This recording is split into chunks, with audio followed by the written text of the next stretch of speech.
Okay, it is 4 o'clock. We will call to order this special meeting of the Kokomo City Board of Zoning Appeals.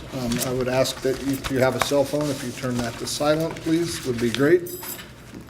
After that, we will invite you to join us as we stand. Start with the Pledge of Allegiance and a moment of silence. I pledge allegiance to the flag of the United States of America and to the republic for which it stands, one nation, under God, indivisible, with liberty and justice for all.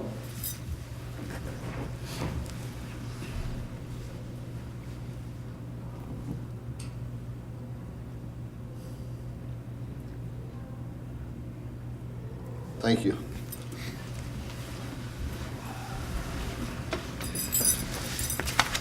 Okay, first I'd like to welcome Ethan Hiker to the Board of Zoning Appeals. So thank you for being here, and thank you to the full board for making time to come together for a special meeting this afternoon. Our first item on the agenda is the approval of the minutes from the September 5th meeting. Motion to approve. I had one adjustment. Sorry, I just gotta find it now. I apologize. It was just a spelling error at one point, like my last name spelled with a, yep, and not a capital L, but it was not a big deal. I just wanted to let that be known. So you did not change your name? Did not change my name. Okay. Any other Besides that, motion to corrections? approve. With that correction, I have a second for the approval of the minutes. Second. Moved and seconded to approve the corrected minutes from September 5th. All in favor? Aye. Aye. Opposed? Okay. All right. Mr. Sheline. Yes, Mr. President, the only case we're looking at this afternoon is case 11V17, the petition of Tim Martin, Advantix Development Corporation, requesting a variance to section 3.18 minimum main floor area and minimum floor area per unit, and section 6.46A and C for property described as lots 2 through 6 of EA Scott's Addition, lots 40 through 45 and Hamlin Highlands Addition, part of lot 58 in Superior Addition, City of Kokomo, Center Township, Howard County, Indiana, at 1124 South Union, 1215 South Union, 610 East Ricketts, and 720 East Boulevard. Okay, thank you. Do I have a motion regarding this case?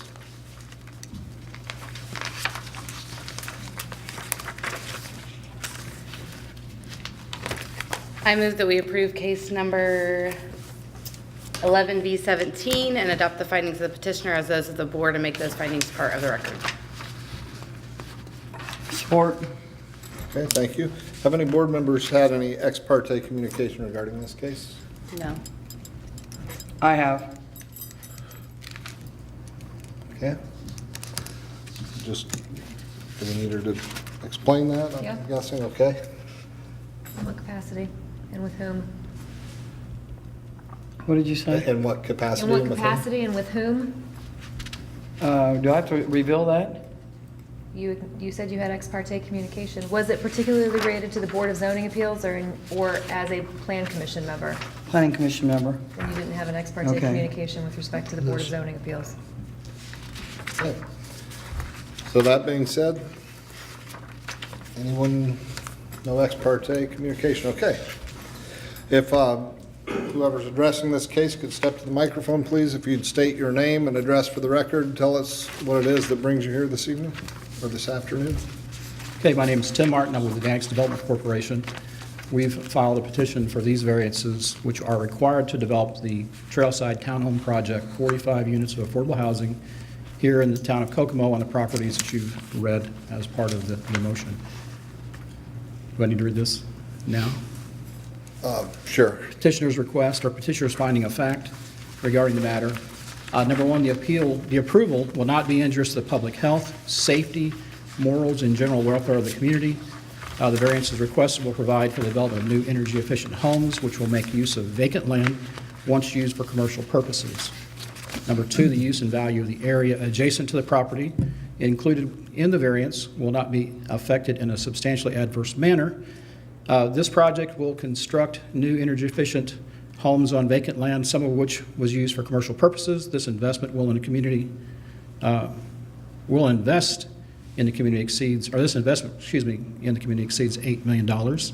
Number 3, the strict application of the terms of this zoning ordinance will result in a practical difficulty. This situation shall not be self-imposed nor based on a perceived reduction or restriction of economic gain.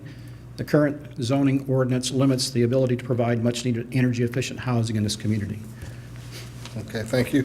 I'm going to, just for a point of clarification, the findings of facts that we have printed, so kind of for the record, I think on point 2, your last sentence, you just basically are deleting the word will, right? This investment in the community exceeds $8 million. Correct. Okay. So if we can reflect that in the petitioner's findings, that'd be Thank you. sweet. Thank you. Okay, so if you can maybe tell us, before we hear the staff findings, what it is, kind of just imagine that we have no clue. Sure. I brought renderings, if that's appropriate, I'd like to bring out and Okay. show you of the properties that we're talking about, what the footprint looks like with our buildings located on them, and also to give a little more information since the Area Plan Commission meeting recently as to some changes made to these plans. Okay, So, thank you.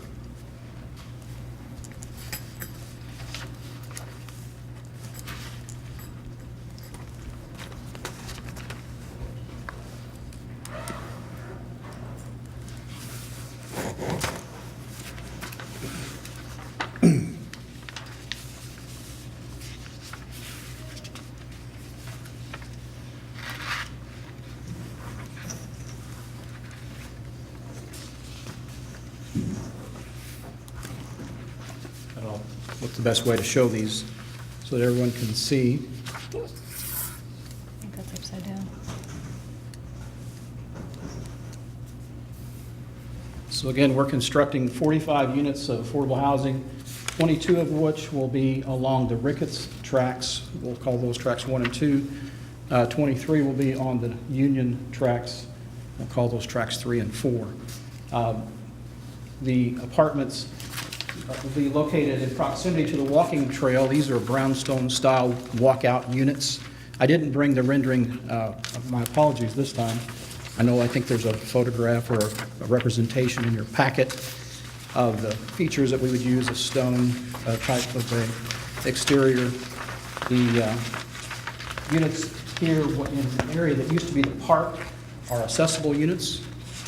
We've included as a change based on some comments from our previous meeting with the Area Plan Commission, 2 play areas or 2 park areas. We're calling it here on the Ricketts site, one directly where the park is located and one on the corner across the street. And then the same scenario in Union, we have property that's directly located adjacent to the trail, access to the walking trail, and then property across the street which will be tied together with a sidewalk feature or crosswalk feature, which will connect it to that walking trail as well. These are 3-bedroom units. Again, these are what we call affordable. They're going to be developed using tax credits. They'll be for families at or below 60% of area median income for this county. These properties are for sale, though, right? They're not rentals. These are lease to purchase, but it is at the end of the tax credit compliance period, so the people that live here that qualify will be, in essence, buying down the value of the property over time, and at the end of the compliance period, they would be eligible to purchase these units. But not responsible, but help my ignorance here. At the end of that time, can they just sign another lease and go on, or how's the? Well, they'll have an annual lease, but these are tax credit properties. There's an investor involved, Okay. and they operate for a period of 15 years before the title would convey from the limited partnership to the ultimate owner, the person that Okay. resides in that unit. Are you working with the housing authority to, look at the income and those kind of things, or it's just a private? We look at market study materials, market study data when we set up these, and these are competitive applications that go to the state. They're rated and ranked against other applicants that are applying for these tax credits. So you have to quantify that there's a need, that they fit, again, in the communities that are being placed. There's a market for them as well. And they're all going to be 3-bedroom now at this point? These are all 3-bedroom. And then are the parks going to be accessible to the community? The parks are open for any and everyone. Okay. Are we calling the playground area a park? Is that what we're saying? Is it- Just I'm for sorry. clarification. Playground areas, yes. Thank you. Not a public park, correct. You mentioned you did not bring a rendering. Is that Rendering right? showing the front facade of the building. I think you have a color photograph in the We don't. That's what I was packets. going to check. We don't have one in the packet. I apologize. so, Okay. Yeah. All right. That's what, my next question was going to be, did it? Sorry. If we happen to have it, but it's not in the here, so. Okay. Any other questions right now from the board? Okay. One question I would say, you know, like I drove by, of course, and checked all these out. Of course, parking is always, in a lot of places, an issue. In regards to our Kokomo, as you probably have found, we have some pretty strict ordinances in a lot of different ways. So with a 3-bedroom apartment in a couple of these, at least 2 of these places, maybe 3, there's just 1 parking spot per unit that has 3 bedrooms. One place I didn't feel like it was a huge issue because there seemed to be, I drove both, or multiple ways, down the street, down the alley, down the side streets, parked for a little bit, let cars go past me and all, and felt like there were some places where there would be sufficient off-street parking. So, you know, that's something we take into consideration as well. Can you address that, maybe, like the one that's 720 East Boulevard, I think we're calling it 2, is that correct? Like we're taking care of there, that's the parking requirements met there. And like the 1215 South Union, the 2 on Union, over here, I think 3 and 4, that's where I parked for a little bit and checked around and thought, you know, I felt more comfortable. So I guess, can you address maybe if any experience you have with other places that might have a three-bedroom units like these with just 1 parking space per unit? I'll start the conversation. I believe the deputy mayor can speak more to the cohesiveness with a comprehensive plan, how this is a fit here in this community. Every community is not the same. A lot of this depends on access to public transportation and the ability to get outside and move. With the walking trail in proximity to these properties, the intent is to reduce the overall burden on the infrastructure of traffic flow. In many of our properties, we find that you don't have 2 and 3 vehicles in a family. It's generally a one or 2 people or 2 cars, depending on who's working in the family. So we don't find it uncommon that we downgrade or downzone parking in a lot of these types of transactions. But for this specific project, because of the trail, the feature of the trail and access to downtown, also access to public transportation, we felt it was appropriate. And then conversations about the property or the project in all, we felt like it was a good fit. It made sense here in this community. But if the deputy mayor would like to speak, if Okay. you can. What's that? Is it open for public yet? Yeah, Nope. if you'll hold that thought. Okay. And part of it, you know, my reason for asking that is, you know, we've had a variety of different apartments or multi-unit structures built, and a lot of times the makeup of the clientele, I'll say clientele, is this directed towards older residents who maybe aren't driving? So that, Sure, and I'm not sure. asking this, I'm just saying that's why I like to ask that type of question, to find out, you know, that kind of has an impact. Yeah, some of the decision-making, again, comes off of our preliminary market and access to what's available here in the community, looking at the site and the trail in proximity. So it's a live and walk, work kind of a community where you can have access to downtown, depending on where you work at. It seems to be a good fit for this community. Okay, thank you. Okay, any other questions from the board at this point? No? Okay, Mr. Sheeline, would you mind reading the staff findings, please? Yeah, staff findings for case 11B17. The approval will not be injurious to the public health, safety, morals, and general welfare of the community. The proposed variances will not be injurious to the public because these variances will not affect the public, as it is a request to decrease 3 different standards within the M2 multifamily zone. The granting of these variances will allow the petitioner to place more units on each lot than what the current standards would allow. The petitioner is asking for a main floor area variance and 2 different parking variances. None of the variances would impede traffic sites or be hazardous to the surrounding community. The use and value of the area adjacent to the property included in the variance will not be affected in a substantially adverse manner. The granting of the variances themselves will not adversely affect the surrounding community. There are 4 properties that the petitioner proposes to include on this project, and all 4 properties are currently vacant. Thus, the infill of these vacant lots with multifamily buildings should only improve the use and values of the adjacent properties. The strict application of the terms of this zoning ordinance will result in a practical difficulty. This situation shall not be self-imposed, nor be based on a perceived reduction of or restriction of economic gain. The strict application of the zoning ordinance would cause multiple practical difficulties for the petitioner. The petitioner proposes this size of project due to the demand for these types of smaller and energy-efficient condominiums within the community. All the variances that the petitioner has proposed are very minimal for the project as a whole.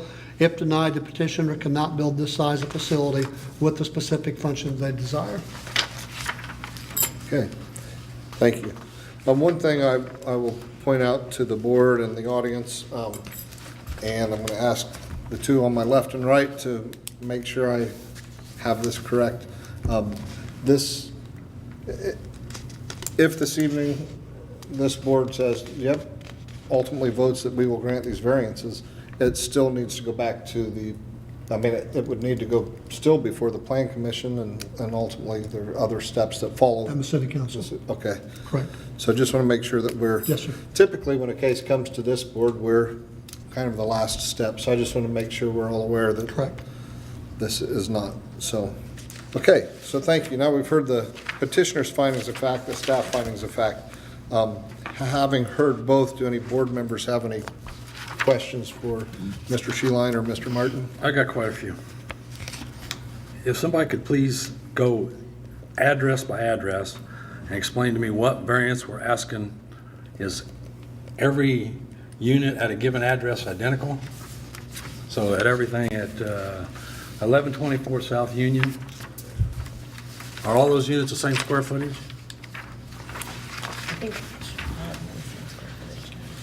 I don't have the printout of our variance request. Do you happen to have that?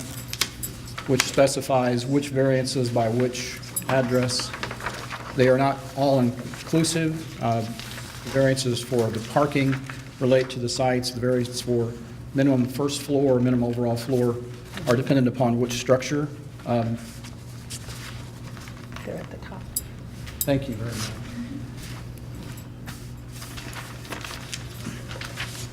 For the 1124 Union Street, we are requesting variances of the minimum main floor area, 1,300 square feet per structure multifamily.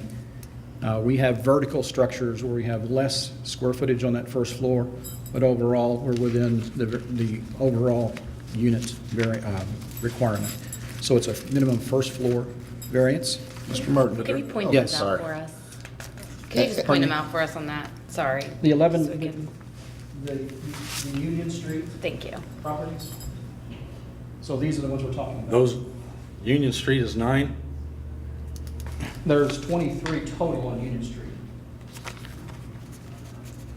1124, 1120. It's talking 11. Okay, how many is 1124? Here, these are 9. Square footage on each one of those units is identical. Yes. Thank you. So in the clusters that they're constructed, they're consistent square footages. Every, Because they were not all on the same track, we had to have 4 different sets of variances. okay. Whatever's in Whatever's in this. Whatever in cluster 1124, those all units are the same. Whatever cluster's in 12, 15, Correct. et cetera, et Same cetera. thing, same case applies here. Okay? And Mr. Martin, would you also, as you go through each, would you, or maybe you can say now, are they 2-story or some 3 stories?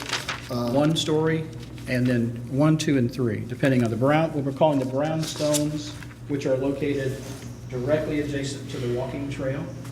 I do have a representation of what that looks like. And those are 2-story, These are 3. 3-story. Yeah, if you wouldn't mind passing that down. And then how many stories on the other 2? Accessibles are one. Or other three? And then the other towns here are 2. Both of them. Okay, thank you. You're welcome. Now, Three. we'll go back to where we had started before all of a sudden we had Just the one on the trail. dropped. She's passing it down. Yep, Just the one on the trail, the brownstones on the trail Nope, are that's the only this ones one that are here. 3 stories, the rest are 2. Yes. thank you. Okay, so now back to, sorry. with Oh, all that's of okay. that. Mr. Besser, back to his question, which maybe if you can go parcel by parcel and say these are the requests or the variances we're requesting on each. So 1124 Union is again, the minimum main floor area. Also, the parking spaces per unit.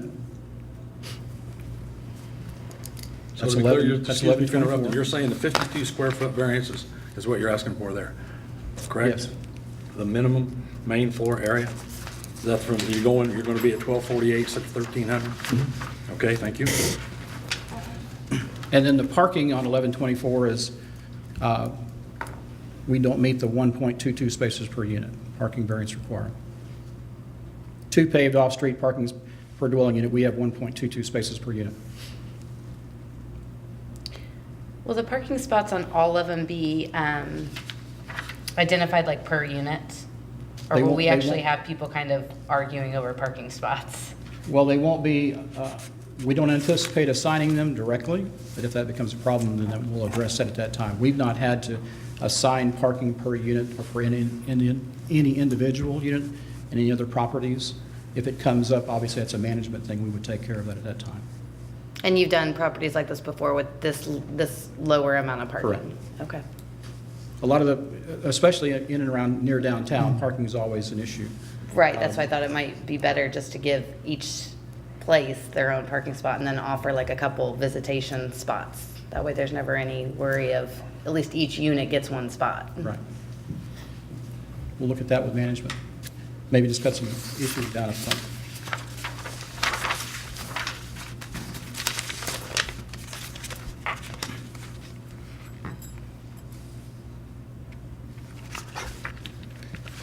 I think now we were moving on, right, to the 1215 1215 Union, the request is a variance from the requirement to have a minimum main floor area of 1,300 feet. We have an overall 1,282 square foot total, with 641 being on the first floor. We're also asking for a variance of the 2 paved off-street parking spaces per dwelling unit. We have 1.14. Additionally, we're asking for the offset of 10 feet off the rear yard property line where 25 is required. So we have a property line setback variance request there as well. Now, Mr. Martin, is that because the parking lot is adjacent to the alley? Correct. Okay. Thank you. Switching over to 610 Ricketts, we are asking for a variance from the minimum main floor area, 1,300 square feet. Again, we have 416. Overall, we have 1,248 of the 1,300, but that's in 3 floors. We're asking for a variance of the parking requirement, 2 paved off-street parking spaces per dwelling unit. We have 1 space per unit. And we're asking for a variance of the parking lot offset from the property line of 25 feet. We have 12 feet.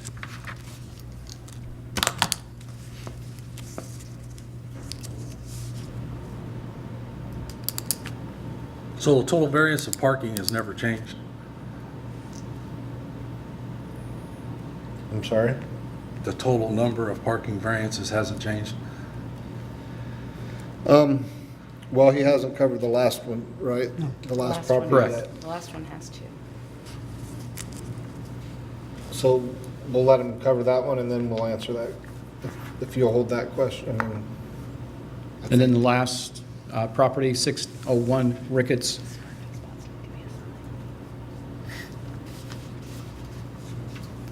Is the property line offset. Okay, so Mike, your question is, again, overall parking variance. Well, my question, I get 3 or 4 different emails, and every time I get an email, I get a different number. So then I ask just to give a total of an email, and I get a total of an email, and the total said they needed 90, but they was only gonna do 55, so they needed a variance. And to be perfectly honest with you, when they go back through, I'm still confused on how many units is on each property. So when they go 1.2 units or 2.1 parking Well, it's places one- per, I have no idea what that total comes up to. Yeah. If I may, the 1 point is a reference to parking spaces per unit. So there are 45 units, 22 of which are located, again, along the Ricketts property here, 6 here, 16 here, 22. And then the remaining 23 are located here, 9, and the rest are here along the trail. 16 parking spaces, 16 parking spaces across the street, 11 parking spaces here. We have 16 parking spaces on this Ricketts track. We have 12 parking spaces on this Ricketts track. So they have 55 total parking spaces. And the ordinance requires 90. So they're asking for a 35 parking space variance. Is that's the overall number, if that's what you're asking, Mike?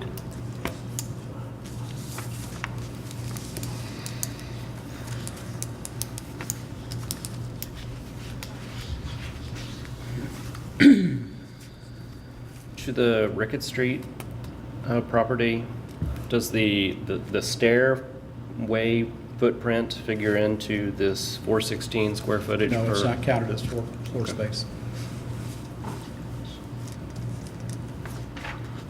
Will the parking areas be designated just for those specific units, or can anybody in those 4 areas use those parking spots? Well, these parking spaces would be for the occupants of this section of units. And that'll be identified specifically just for those? Right. Okay. And that would be consistent for each of the groups.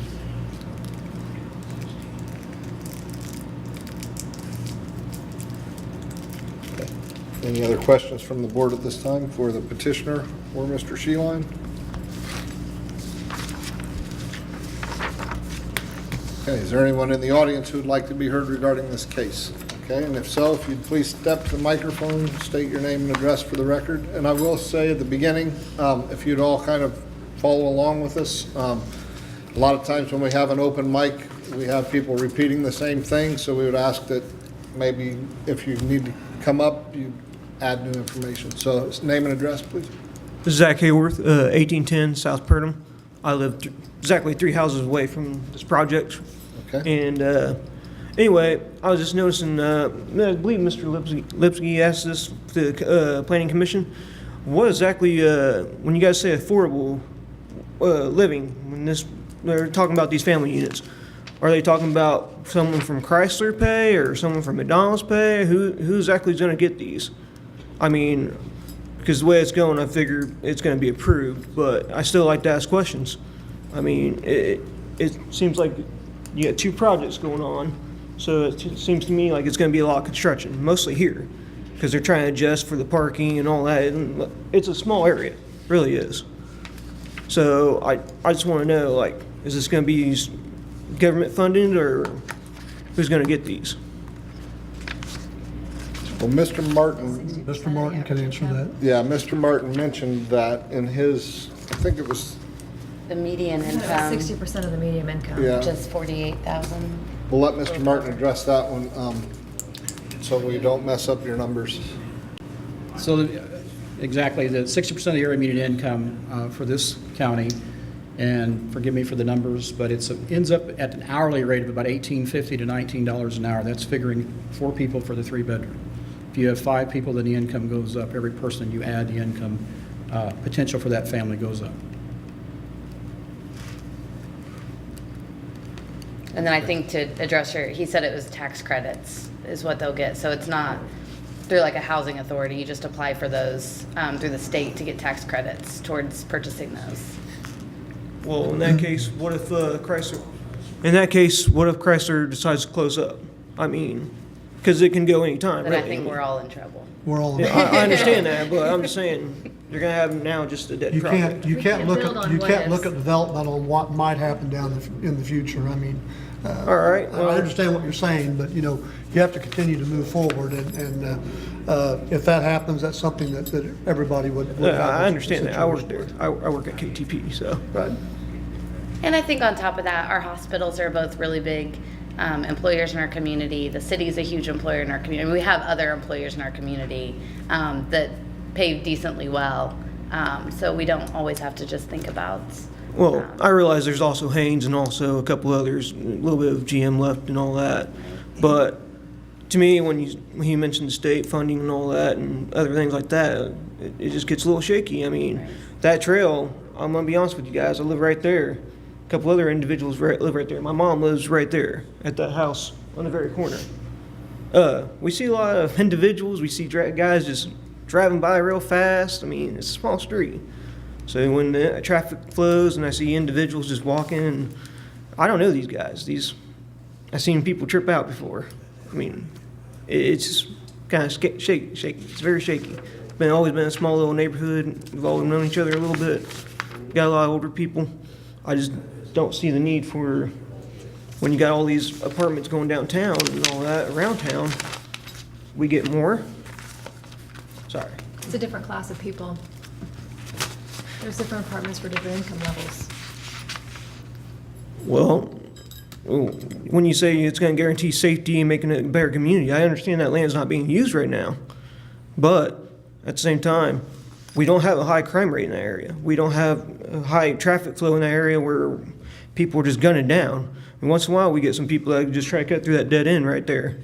And they just drive right by. And I got my boy playing outside at my mom's house or going by my sidewalk, and they stop and go, oh, go all the way around. So, Thank you. Hi, David Tharp, Deputy Mayor of the City of Kokomo. The administration is supporting these variances in this overall project for several reasons. I'm happy to also answer some of the questions from the audience. As far as whether or not traffic would not notice that that's a dead end, if you put a building at the end of it, that'd probably actually help with folks trying to use that as a pass-through. They probably would no longer try to do that. Having high-quality, affordable housing is a priority for this community. If you look at what was laid out in the master plan, as well as what some of our other community stakeholders like JCADA, the Greater Kokomo Economic Development Alliance, have advocated for, they have advocated for more housing, more options for housing, and to have energy-efficient housing, particularly along a public amenity like the trail, definitely brings up property values from those areas and helps with economic development by having opportunities for people to live in these areas. If the question about affordable housing was mentioned earlier, that does translate to about $18.50 an hour for a breadwinner in these homes. I think most people here would argue that's a good wage. It's been a while since I've looked at the Tier 1, Tier 2 breakdown at Chrysler, but that falls within what most of our major employers are paying. The trail that runs right next to it is actually a key amenity for these developments.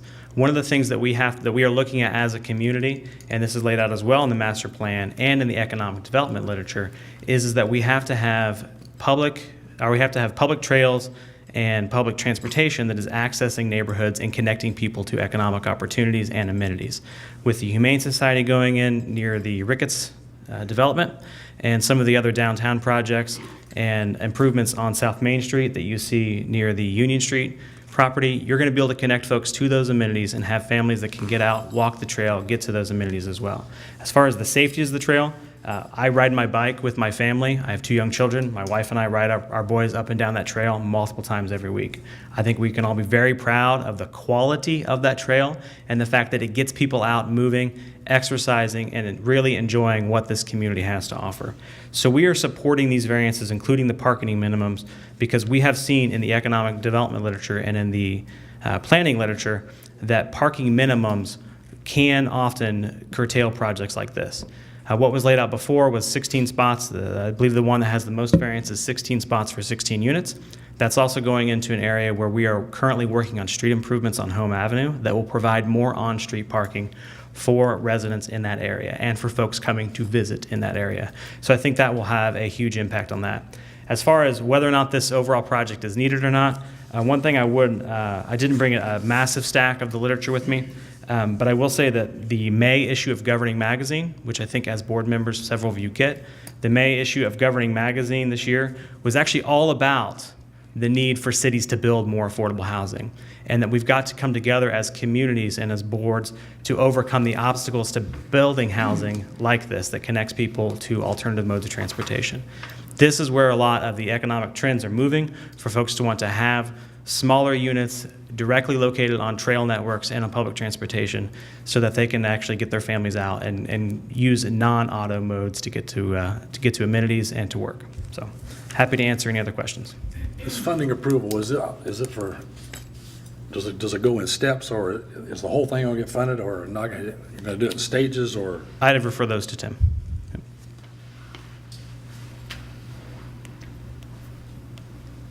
The application process for this, they're due November the 6th. They're submitted to the state Indiana Housing Community Development Authority. They review the applications, they score it against a criteria. Then the awards are made at the fourth Thursday in February of next year. We would know if we were selected.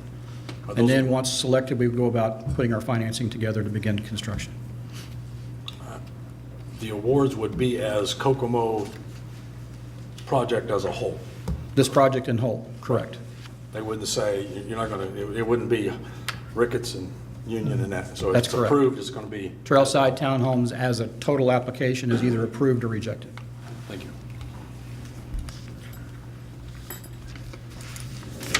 Okay, anyone else in the audience wishing to be heard regarding this case?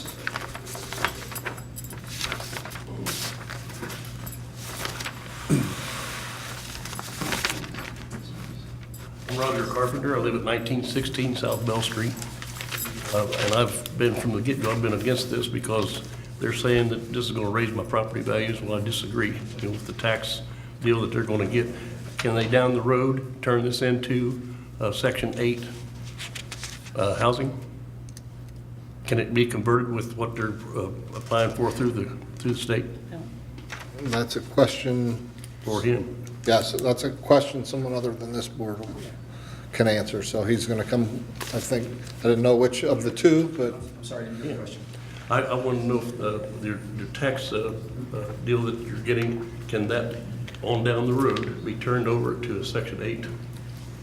No, these projects are sold to investors. This isn't a Section 8 property. I know it's not now, but. Correct. No, you're selling it to an outside third party that would have to approve any change of use. So they're investing in the property as we're presenting it, tax credit affordable, without, this isn't a Section 8 property. Okay. That's what I want to know. And the other thing, and I know you guys can't do anything about, was it was a park until the tornado came through there and tore it up, tore both my houses down. And I tried to get the park back in there, and the mayor wouldn't even hear it. So, they didn't hesitate for Highland Park when it got hit last year, or 2016. So we really need the park back there. That's why I'm here. I'd rather have that as a park as it was. It's been there since long before I was born. I can remember going over there and playing baseball on that, where the salt barn is now. They've taken that much of the park already. So my sentiments are, I'd just like to see it turned back into a park. I know you guys can't, you can weigh in on that, but it's, have no control, I'm sure. all right. So, but I don't think it's gonna raise the value of my property any. So, that being said, I'll turn it over to anybody else who wants to talk. Okay, thank you.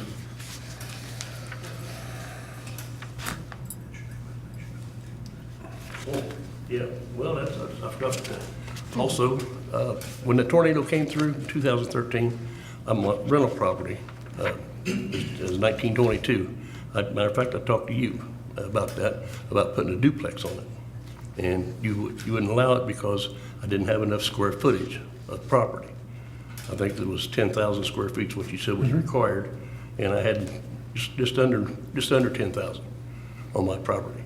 So with that being said, these are more than duplexes, so. Well, unfortunately, sir, you could have done the same thing. You could have asked for a variance, just like they're doing here this evening. Well, it was gonna cost me up front. That's what you told me. It cost me up front, and then there was no guarantee that I would get the variance. That's correct. There's no guarantees that anyone's going to get a variance. I mean, when the money's paid, there's no guarantees, but that is the process. If you did not, if I remember correctly, you did not have the square footage compared to what the ordinance Right. asked for. Right. So the option was to apply for a variance. Yeah. Yes, sir. Okay. That's all I need to say. Thank you. Hi, David Tharp, Deputy Mayor again. I'd like to address the issue about the park space. The residents are correct. The park was destroyed in the 2013 tornado. It was also then, that land was again severely damaged in last year's tornado.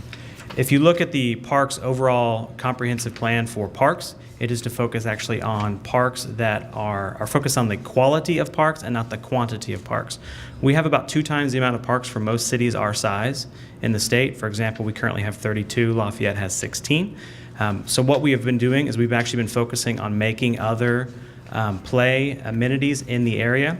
On the trail, at the corner of the trail and Deffenbaugh, we installed public restrooms, bike repair stations, and public playground amenities. This is just, again, about a block or two north of the Ricketts site.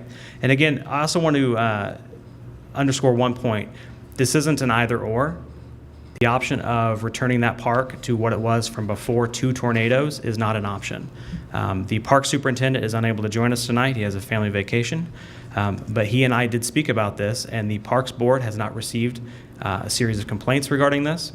They have not had folks come up to their meetings to talk about this, nor does the Parks Board or the Park Superintendent have any intention of trying to undo the damage of 2 tornadoes, particularly in light of the changing circumstances of the Parks Master Plan.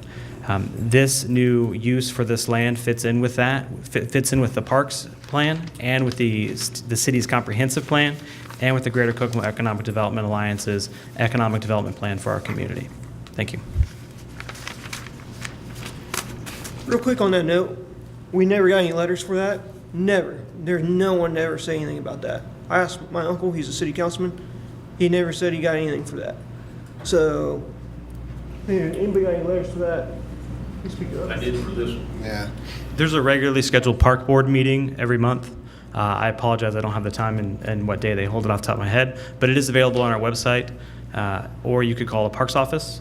My point in that was not that any notice was required from the park board, it's that there was no proactive approach from folks clamoring to have the park restored to the condition it was before 2 tornadoes and before the master park plan was fully developed and implemented. Okay, thank you. Anyone else want to be heard regarding case 11V17?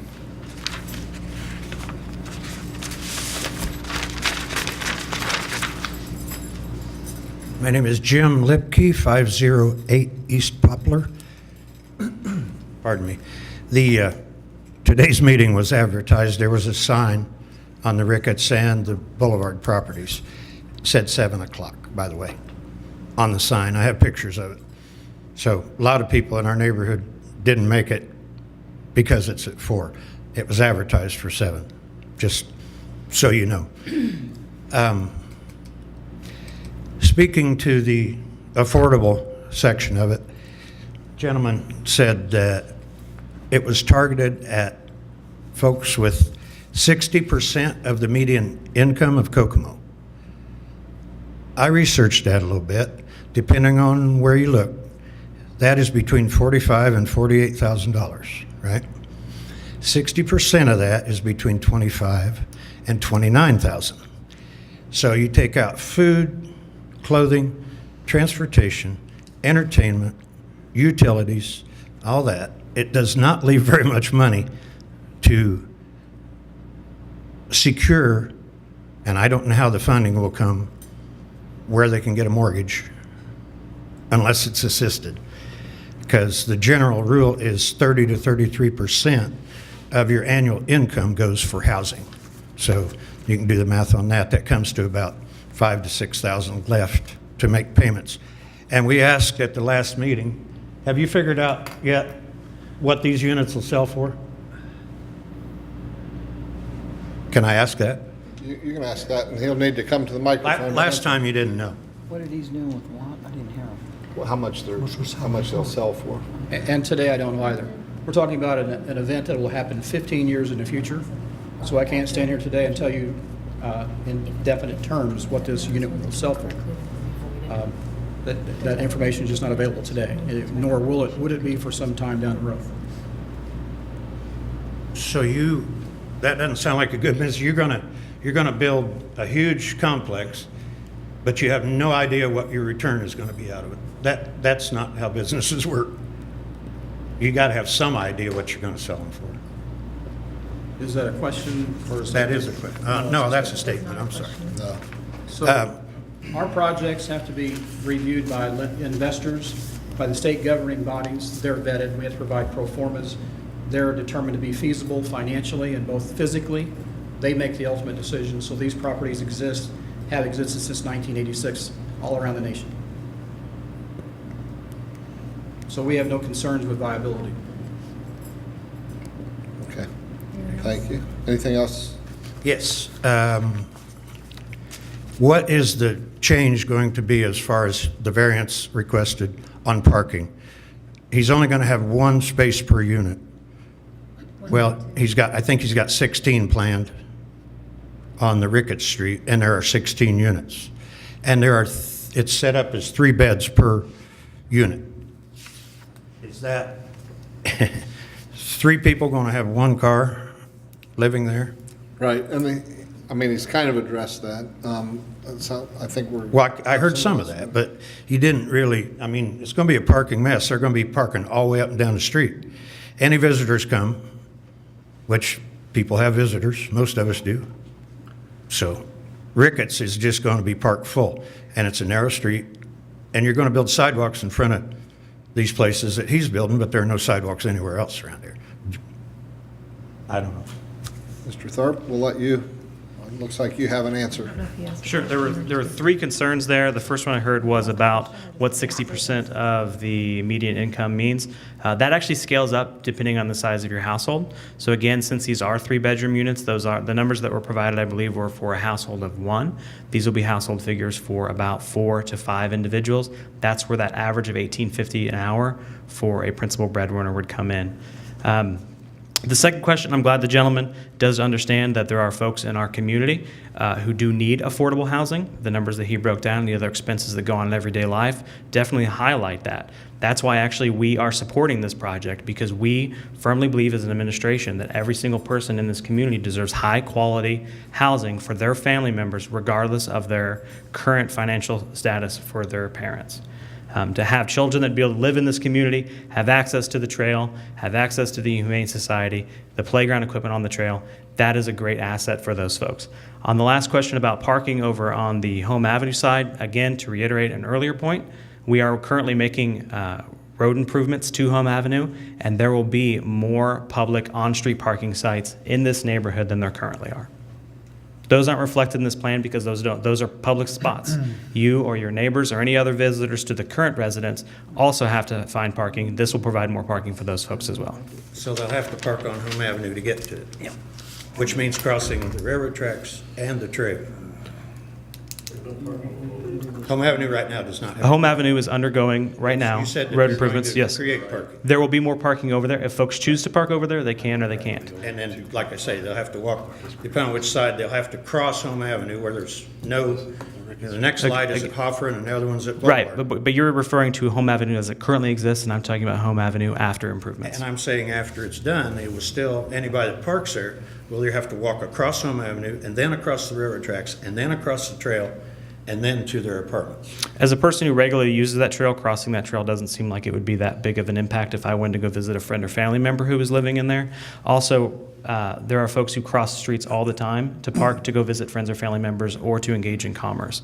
Just as folks who might have to go to the new Humane Society might park across the street in order to visit that, I don't think that's any more of a safety consideration for those volunteers that will be going into the Humane Society than it will be for folks who maybe want to visit friends or family members. I understand that you use the trail. That's good. A lot of people use the trail. We live over there, we see it a lot. So the trail is a nice thing.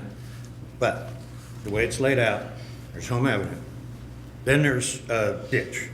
Then there's the railroad tracks, 3 tracks. Yeah. Then there's the trail. Then there are the townhomes that the gentleman's trying to build. Correct, but there will be street crossing improvements made part of the road improvements. Okay, so there are going to be marked crossings all the way along there? There will be marked crossings on Home Avenue. They'll be painted on the road. There will be marked. Otherwise, it's jaywalking. Well, again, there will be marked crossings on Home Avenue. Okay. Well, I still don't know how you're gonna cram all that into that little bitty space. If any of you folks look at that, if you ever drive by there and look at it, it's only 56 feet wide on this end down here. It's 200 and some feet deep on this ditch. And it's, I don't know, I think it's 175 this way. And even by how the drawing here, or the overlay, he's gonna have to build all these out into the middle of Ricketts Street if you look at it. And which is not a problem because it's right at the dead end. But like I'm talking about, here's Home Avenue, way, way, way over here. Now, if he builds parking up and down that, that's fine. But first there's a ditch, then there's double railroad tracks, and then there's the trail, and then there's a space, and then there's apartments. So it's just, I don't know. And like I say, you look up the median income for Kokomo, several different sites listed as $48,000. So I don't know if I made that, if I made $29,000 a year, which I don't, but if I made that much, I don't think I could secure financing for a townhome. Okay. That's it. Thank you. Thank you, Mr. Lipsky. All right, anyone else? Okay. John Stewart, 1920 South Bell. I'm not much of a speaker. Why wasn't, my question to him, is why wasn't this broken up into 4 different cases? It would make much more sense to get passage on 3 of these properties that are undisputed currently, and then deal with that afterwards. Why? Because it's all one development. It's, even though it's 4 different parcels, it's all one development. It's not 4 different developments, sir. It's all one development. So, They're different properties. but it's still the same, it's still one big development. Is that a 4 dumb different question? properties. No, not if you're not accustomed to economic development. It's pretty routine in economic development. If you have one project, even if it spans over different parcels, they consider it one project. It's one project he's applying for funding. So they do it all at one time. It would also be a waste of resources if we met 4 different times or did this for 2 or 3 different hours to talk about 4 different projects, even though it's one. If that Okay. makes sense. It's like Does a that not better make deal sense? too. A better deal? Yeah. I'm not sure I understand what that means. For like him to like get it easier that way. Bundle things together. You still have to go through the same process, whether it's 4 different cases or 1 case. The process is still the same. So it really doesn't matter how many parcels, it's one development. And we look at everything, whether it's 1 parcel or 6 parcels, we would still look at everything the same. So there's no, there's nothing that is helping them whatsoever because it's just one development. And we look at, it's still the same process. Whether it's 1 parcel or 6, it's still the same development. Okay. And this happens often when Sure. we have this kind of thing, we bundle it, look at one package deal together and do what we're doing. I mean, we've, like you're saying, we've maybe asked questions about this one and then questions about that one, but, different. Yeah, I don't know. Same would be true if you owned property on opposite sides of a street and came in here and asked for, we wouldn't make you do it twice.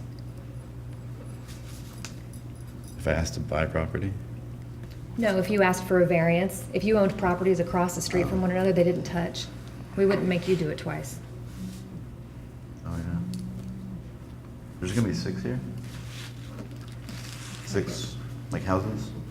Townhomes. I don't know. And 12 parking spots? Okay, that's all. Okay, Sorry. Thank you. Thank No, you. it's okay. Anyone else? Just one more question. If we were to have another tornado, say they're in the middle, say this passes, say it does, and in the middle of development, say another tornado comes, hits it right square, and then they tore up. Does that mean they're going to say, hey, let's go ahead and build it again anyways? And how long will that actually take? I mean, I just want to know, how long will this actual project take? I mean, let's say without the tornado thing, scratch Well, that. that's actually not, neither of those are things that this board really takes into consideration. We're tasked with certain things, and those aren't 2 of them. And actually, I don't know who could be tasked with I would imagine the timeline, they would probably have some kind of an agreement with the builders and the investors, but yeah, insurance, they'd probably talk to insurance about the tornado. But this board, as Mr. Sheeline pointed out with a similar question a little bit ago, we can't say, well, what happens if Chrysler closes? Or what happens if both of our hospitals say, you know what, everyone's healthy in Kokomo, we're shutting down. So we can't say, well, what if, on that kind of case. And I don't want to wish for another tornado. What's that? I don't want to wish for another tornado. That's right. I don't either. I've been through it. Right. My insurance was like, we'll only take care of so much and that's it. So I got most of my stuff back. I didn't get my shed and my fence back, but I got most of my stuff back, like my roof and all that. It just, to me, it just seems kind of silly to get these apartments going. A park is so much easier. I'll say this in general to everyone. I live in the north end, and several years back, there was not a vacant lot. Part of it, I guess, was vacant, and part of it was an abandoned building that had been abandoned for a long time. It's a nice little target for neighborhood kids with rocks and things like that to knock out windows. That didn't help my property value. If someone came driving down the street looking at my house to buy it and saw that, they'd say, I'm not sure I want to live near there. There's now an apartment complex there, and I had the same concerns that you guys have. Someone asked, well, is this going to change to something else 15 years down the road? That's the same thing our neighborhood asked. Who's going to be living there? I mean, it's a concern, you know. We have to watch that. So, what? I'm sorry. Yeah. So you have to ask. I mean, if someone's building a house on the vacant lot 2 doors north of me, you know, I'm going to ask some questions as well. It's part of being part of a neighborhood. Well, so I have seen, and you know, the same kind of situation in my neighborhood. I can tell you that if I was selling my house, I would much rather have someone drive by and see what's there now, an apartment complex where there's life, there's activity, and you know, there are a lot of people, and I haven't even, this one's a lot bigger than any of these, and I haven't seen a huge increase of traffic. I don't feel unsafe walking across the street or down the street. So just so you guys know, I'm not sitting in an ivory tower here like, hey man, I've been there and I understand the passion for the neighborhood. Well, to that note, final question. This goes to you. Will this make my property taxes go up? I mean, everything's gonna go up, property value's gonna go up? Well, again, this has nothing to do with tax rates. Does it make the neighborhood that you and your family live in more valuable, and thus the single largest asset that most Americans have is their home? Does that make your largest asset more valuable? Yes, it will. If it follows the same economic conditions that follow other similar projects, yes, your home becomes worth more money. That's an assessment question. That's not a market question. That's an assessment question. All right. Questions from the board, comments? Mike? One of the things I left off when I had my parking thing here, nowhere in here did we ask for, does they show, or did I miss it, the handicap parking spaces? So we're gonna stay with the 55 or add to it, or what?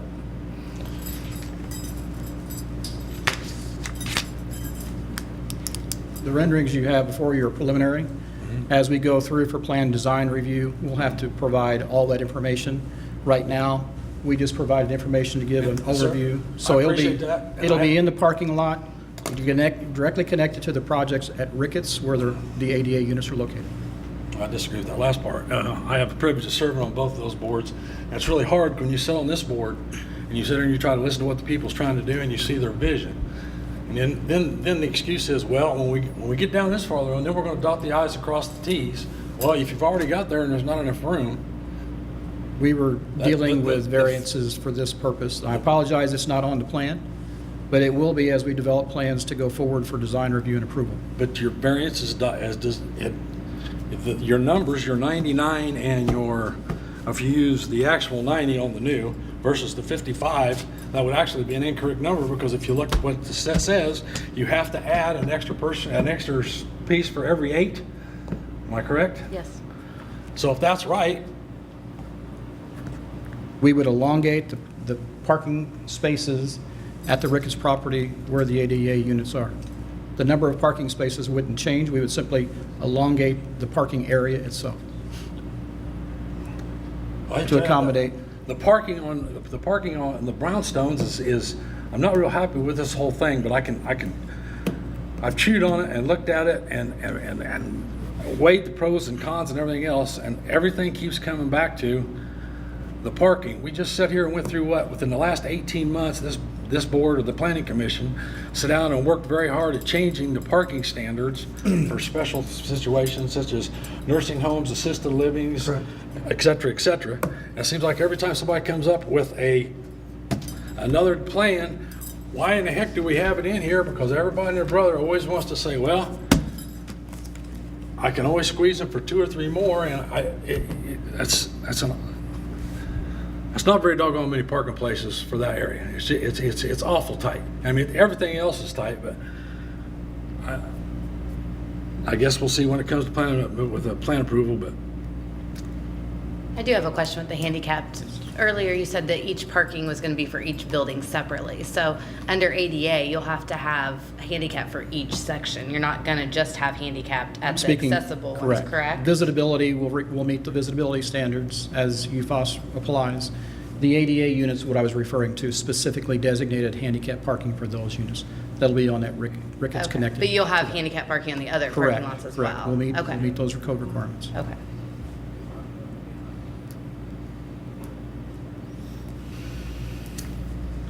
Okay. Questions, any more questions or concerns from the board? From the audience? Mr. Merton, anything you'd like to add as we move towards the vote? Certainly. Okay. All right, so we've seen the different variances, it looks like, that are requested. 1124 South Union, it looks like there are 3, one for the minimum main floor area, one for the, I'm sorry, 2. The second is for the parking requirements.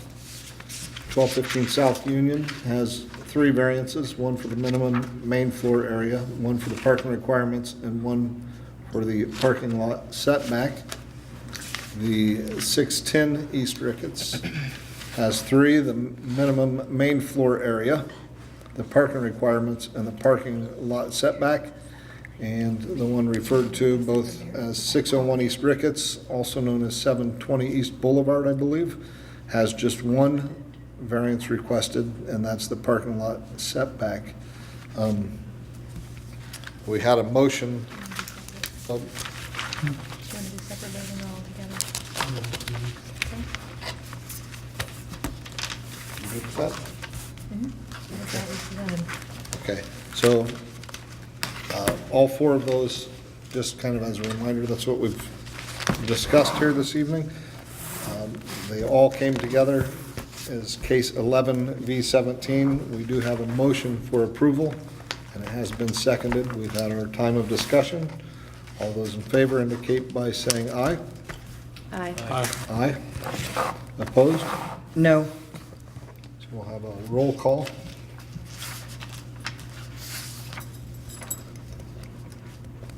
Mr. Besser. Aye. Ms. Rink. No. Ms. Land. Aye. Mr. Hiker. Aye. Passes 3-1. Okay. All righty. Is there any other business to be brought before the City's Board of Zoning Appeals this evening? I have no other business now, Mr. President. Anyone else? All right, hearing no further business, do I have a motion for adjournment? Move to adjourn. Second. Moved and seconded. All in favor? Aye. Aye. Anyone opposed to that? All right. Thank you all for being here for this special meeting. Have a good evening.